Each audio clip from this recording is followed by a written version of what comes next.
Okay guys, so good morning, another day, another video, another vlog sa ating sound system. Yan, so don't forget to like, share, and subscribe. Papunta tayo ng Alfonso ngayon at magsiset up tayo ng ilaw. So, Tagaytay lang pala yan. So ilaw lang yung nirent sa atin. So ang dala natin ay 16 pieces. 16 pieces na LED bar lights. Yan.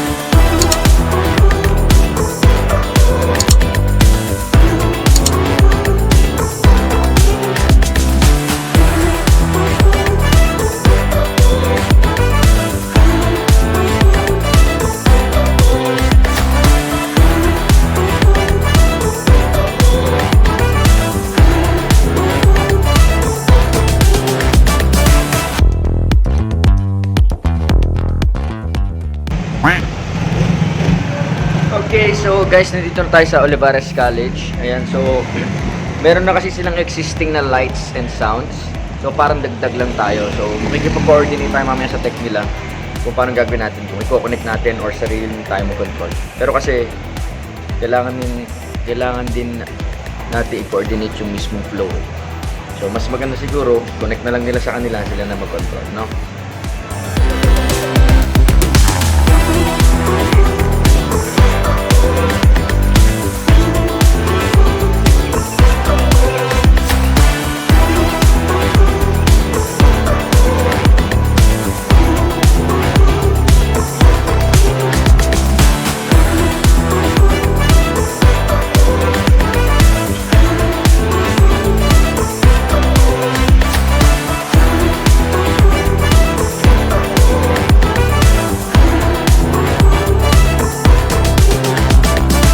Guys, so may existing na silang walong ilaw.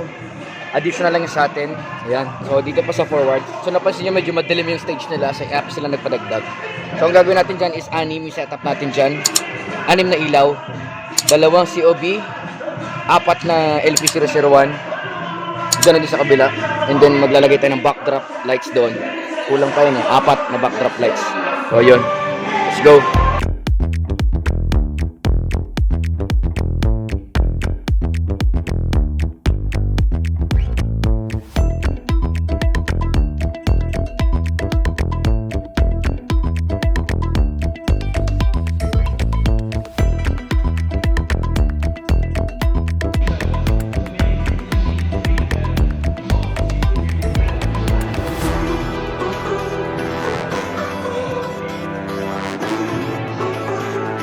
Yan guys, so na-set na natin.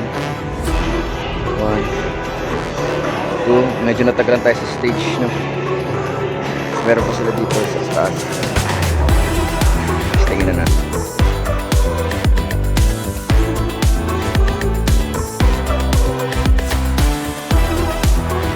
Yun guys, so may problema tayo.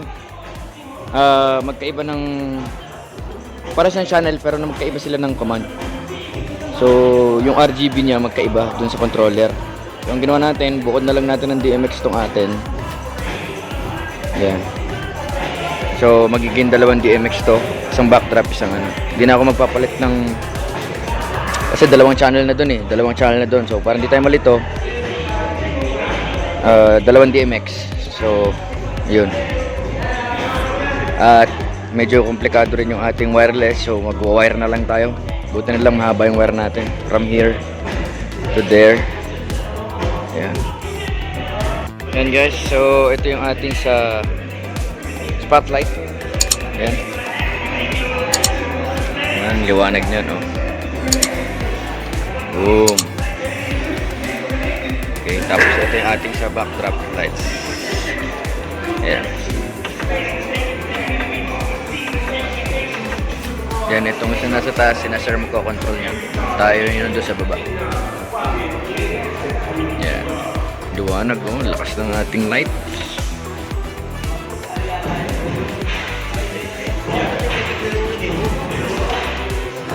Yung spin niyan, yung pampaikot ng gear.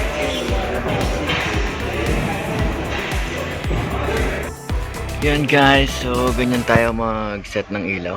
Ganyang kalinis. Pero hindi pa masyadong malinis. Gusto ko yung talagang malinis na malinis. Yung walang ganyang sabit-sabit eh. Ayan, pero so far, ayan, ganyan siya kalinis.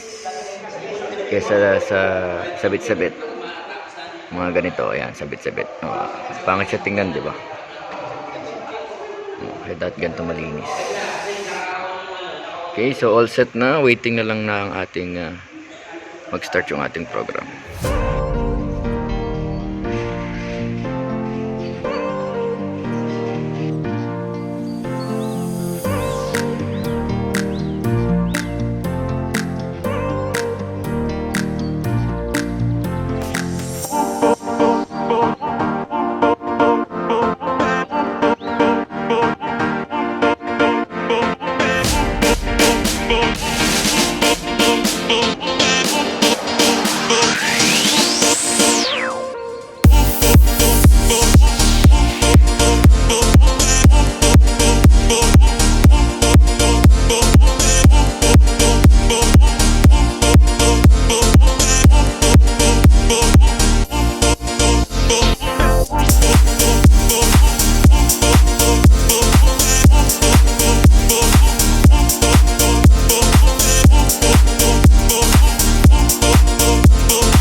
And of course, we passed the Pakukoba accreditation, although we expected better result, but we passed level 2 accreditation. Palapawag natin.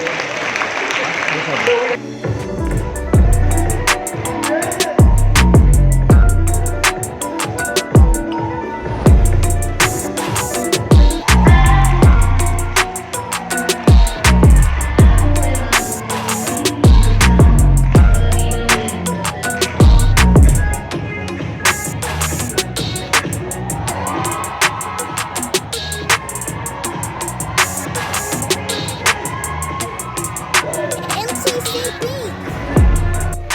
Ayun guys, tapos na yung event at successful naman. So medyo nag-exceed lang tayo ng mga 30 minutes siguro, pero okay lang yun. Yan, so magbabaklas na tayo. Okay, successful event. Walang masyadong aberya. Sakto lang. So don't forget to like, share, and subscribe. Thank you so much guys for watching.